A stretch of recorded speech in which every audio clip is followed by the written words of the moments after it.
What's up, guys? I'm checking out more Sly and the Family Stone, and this one is titled Sex Machine, requested by Mostly Music. Big shout out to you. Before we get on to this one, though, I gotta say, rest in peace to Sly Stone, who passed away June 9th, I believe. Let me just double check that. I should have had this pulled up before.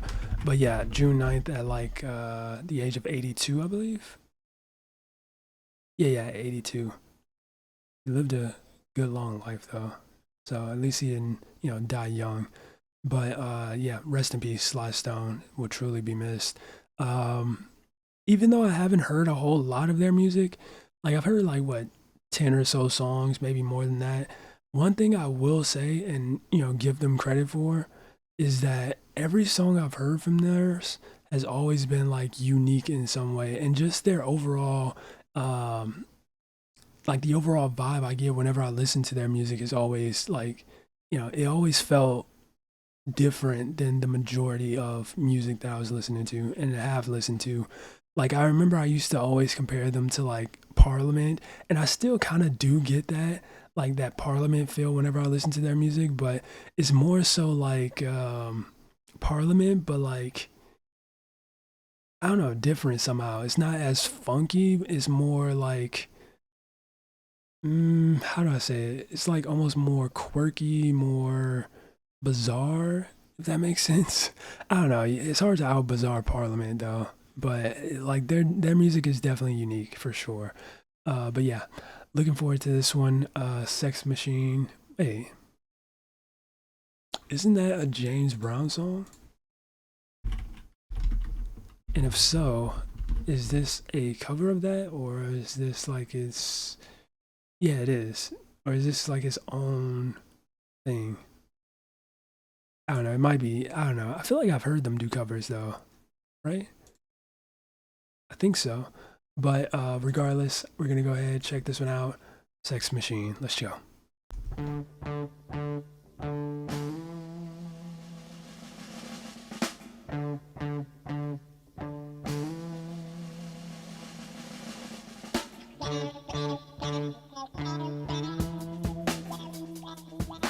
See, like the usage of psychedelic sound effects and whatnot, like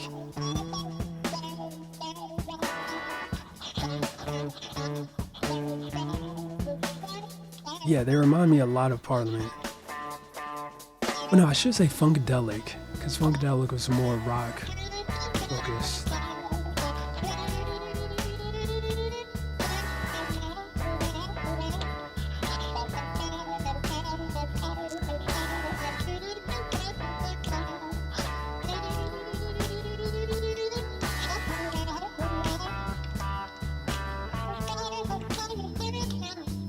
Wait, is that somebody's voice talking?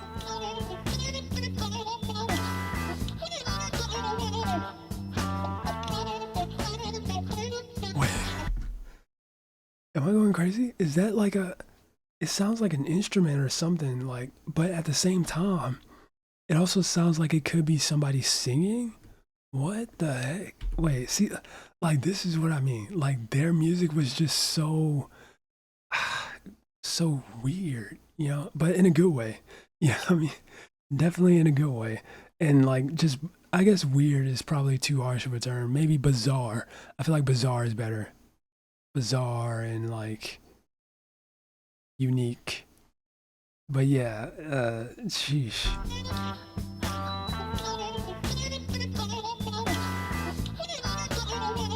It definitely sounds like somebody singing, like distorted.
What even is that?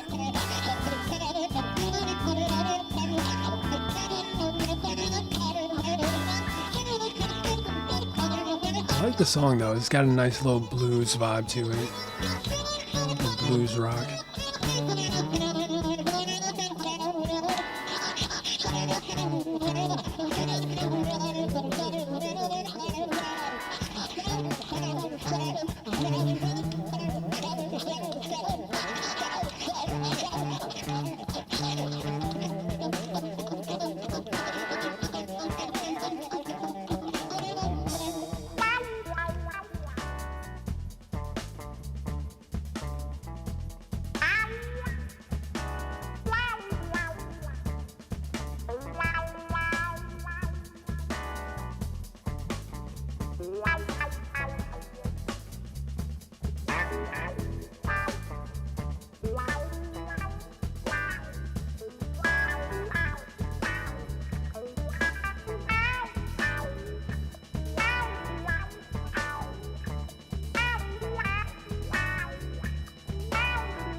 That ringing.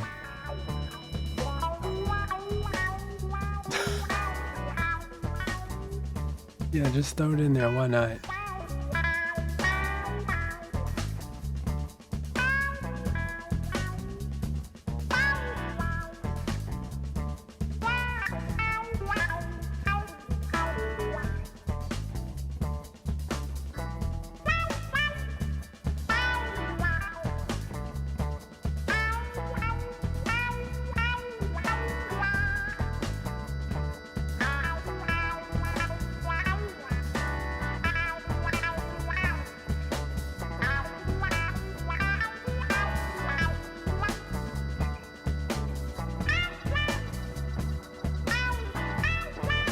Mm.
It is such a unique effect.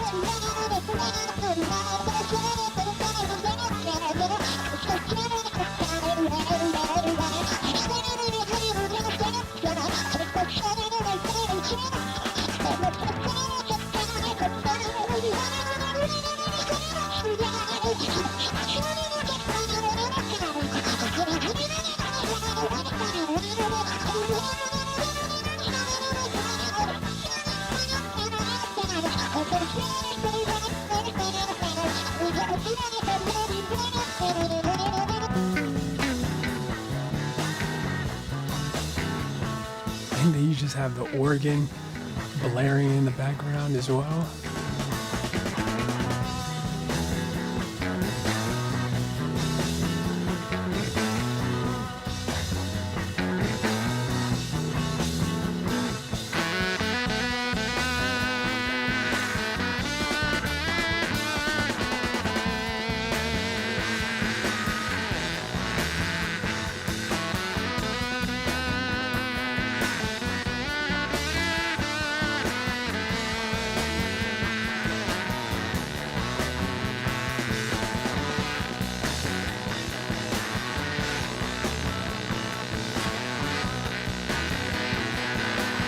What the heck is...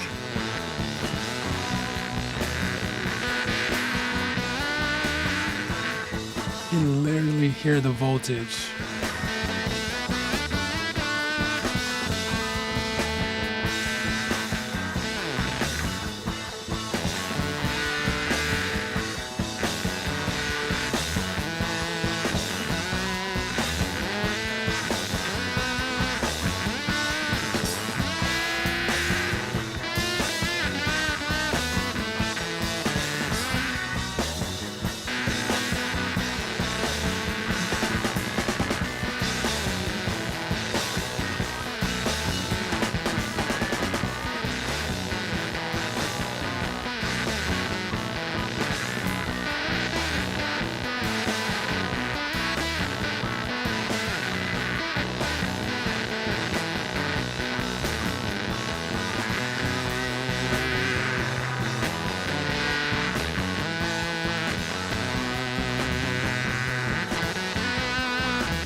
I feel like I need a break after that. What the heck? Yeah, this is insane, man.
Like I'm like kind of at a loss for words. Just how unusual this is.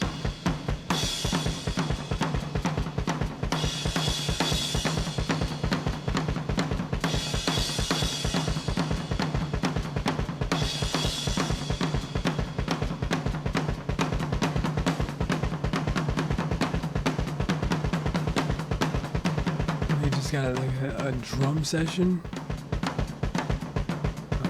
Slowing down.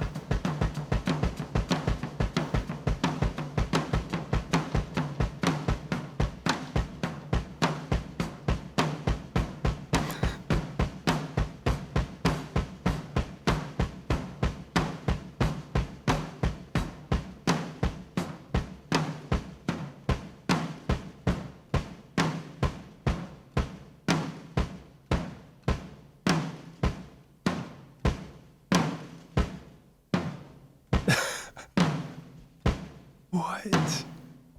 What is happening?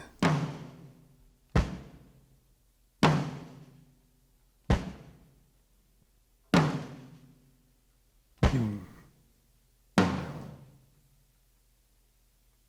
One more? What was that?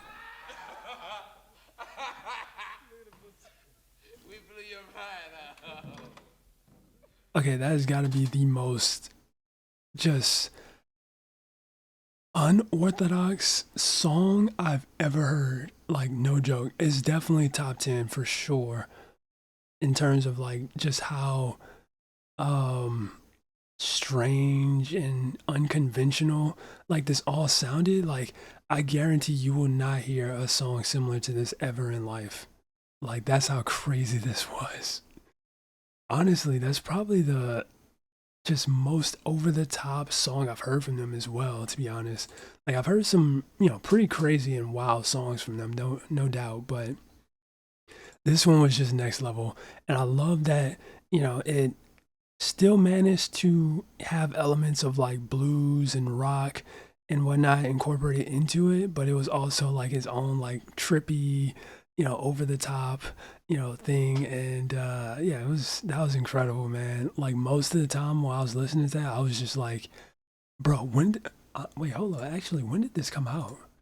I was wondering that too, but most of the time I was just like, bro, how did they come up with this? Like, how do you in your head visualize, okay, and at 4:35 I want it to go like this, and then I'm going to do this, and then I'm going to have that part. Like, how do you even begin the process on making a song like this, bro?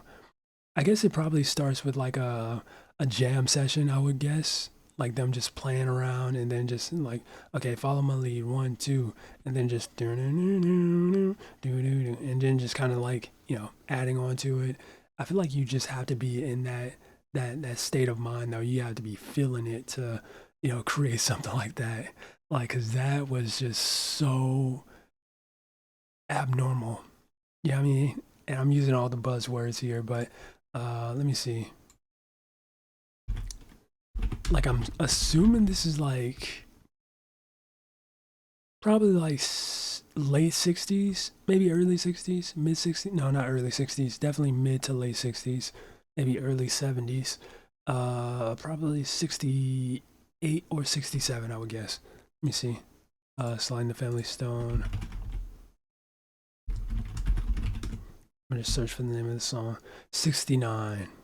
Okay, got it. But yeah, that was so, sheesh, man. Like, how do you even begin to describe a song just so bizarre and, just over the top like that? Like, what also, what was that effect that was happening? It was like somebody, it was like he was singing, but at the same time, it sounded like it could have been like a stringed instrument, maybe a guitar or something. Like, that was so bizarre. But I mean, you just can't help but love it. Um, I don't know how I would even search for that. I guess one of you guys could tell me in the comments. But yeah, absolutely incredible track from Sly and the Family Stone. And even though I've, like I said, only heard like a few of their songs, I haven't really heard like a whole bunch of their stuff. You can definitely tell and really feel, the influence that they obviously played and had in the music industry for sure, man. Because like to create something like this in 1969, yeah, that's definitely gonna influence a lot of people, whether you know it or not. But what else? I don't know, man. That was just so interesting. Like it's definitely gonna go down as like one of the most, unorthodox songs I think I've ever heard for sure. And back to the like Parliament comparison, like yeah, I can kind of like compare them to. Well, I would say Funkadelic is probably a more valid comparison than Parliament. Or maybe Parliament because Parliament has like a lot more psychedelic stuff, but Funkadelic is more like rock focused. Nah, I think Funkadelic is probably a better comparison. But um, honestly, the only thing that they really have in common is like the whole psychedelic, aspect. Other than that, though, I feel like their songs are pretty different. Like this whole like blues rock, vibe that you get from this one. I don't think I could picture hearing a song like this from Parliament or Funkadelic. But sheesh, man, holy, that was a song and a half. I can't stop talking about it. My voice is going out. Just absolutely incredible song, and one that like I said, is gonna be uh super like it's gonna be super hard to forget a song like this because of how unorthodox and how you know just over the top it is. There's so many elements and aspects to it that really make it stand out among a lot of other songs. And yeah, honestly, I feel like this is probably my favorite song from them, low key. Like it was just so bizarre and unexpected. Like I came into this expecting um like a James Brown cover, if I'm being honest. Like given the title, I'm like, okay, this is probably a James Brown cover. If not, maybe it's something original but inspired by that. But no, this is definitely his own thing. But yeah, rest in peace to Sly Stone. He will truly be missed for sure, man. Wow, what a talent. But yeah, if you guys enjoyed that one, make sure you smack the like button, subscribe if you're new. That being said, much love, stay safe, and peace out.